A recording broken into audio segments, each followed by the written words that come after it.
Welcome back to Keys to Product Creation Success. And in this video, we're going to be talking about the 7 C's of content creation. So you're going to be using content to drive traffic to your brand.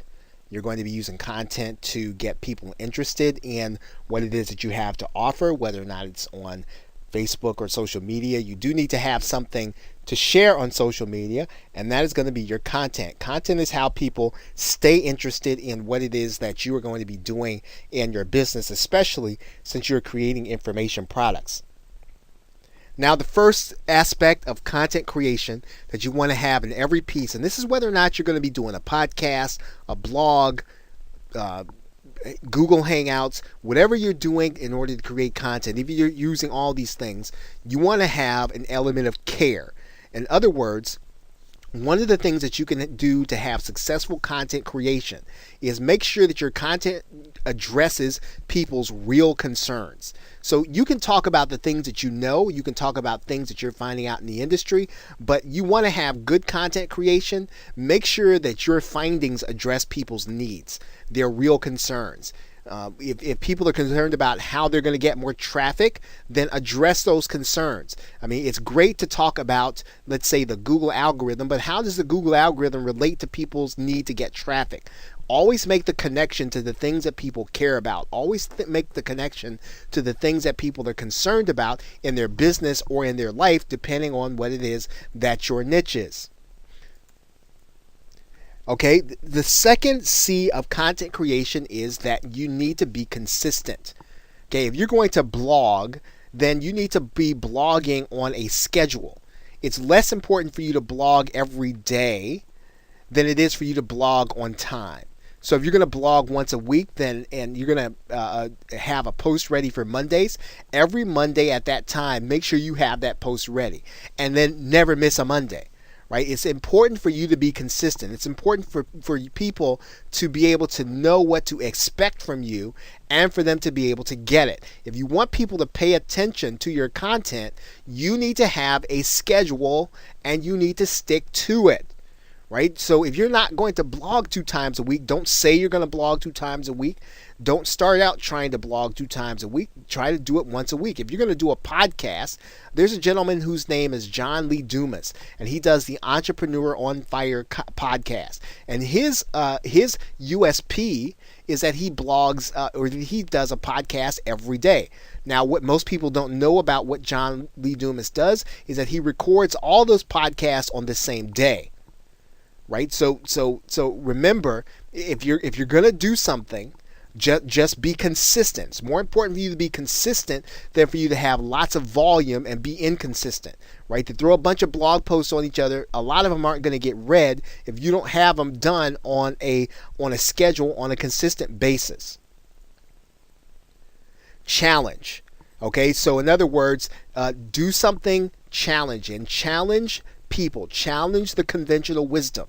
So your content is not going to get read if all it does is it repeats what everybody else reads.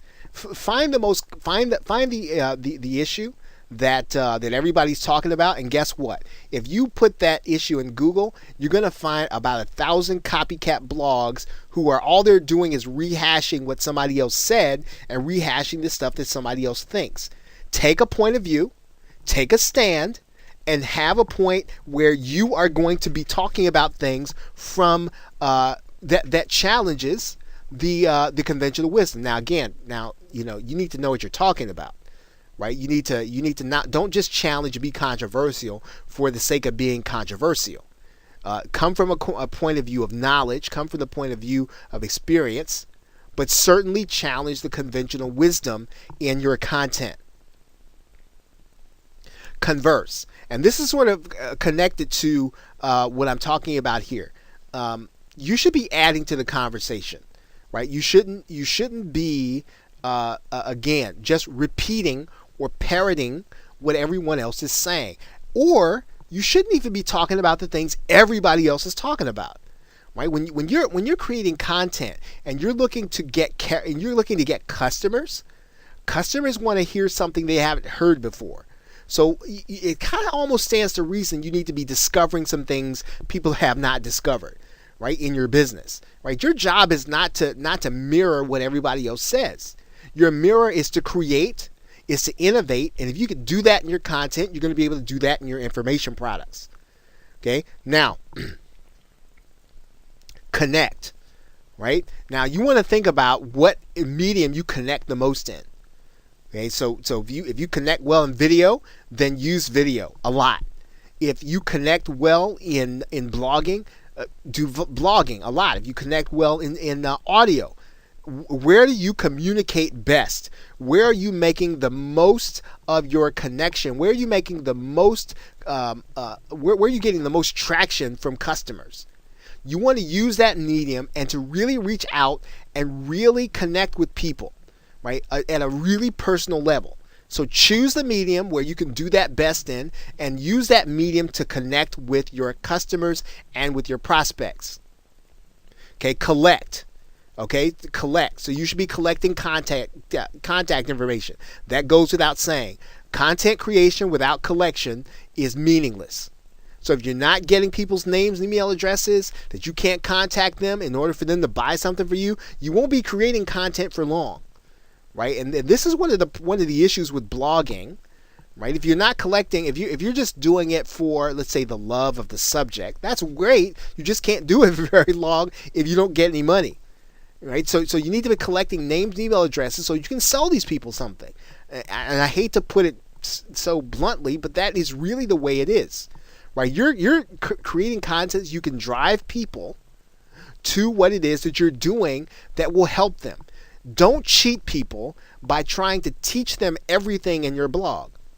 Don't cheat people by trying to teach them everything you know in a podcast. That's not helping them, and it's certainly not going to help you help them. Right? You need to make sure you give people your best, and the way you give people your best is you give them the opportunity to buy something where they then can get the perspective that's really going to help them in a course, in a piece of software, or something that they can use on their own time. Okay, content. Use your content to collect names and email addresses. Create, and this is very important, right? And it's the last C of content creation I really want to kind of talk to you about, and it is this. Remember, people, in particular marketers, right? They're taking time they don't have to read something you put together, right? So this is time they don't have, and so make it worth their while. Otherwise, they won't be back, right? If somebody took 10 minutes out to read your article or to listen to your podcast, was it worth their time? Or is it something that you just kind of put together just because you had a scheduled time to do a podcast? Was it just you had it on the calendar so you had to do it? Create something, right? Make something. Take your time and do something that's going to be worth people coming back to again and again and again.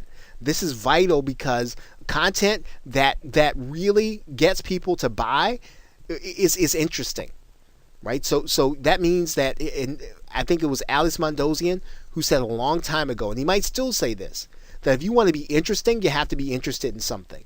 Take time to show people that you are interested in your subject matter. Create something worth their time. Okay, so with that, thanks, and I will see you in the next video.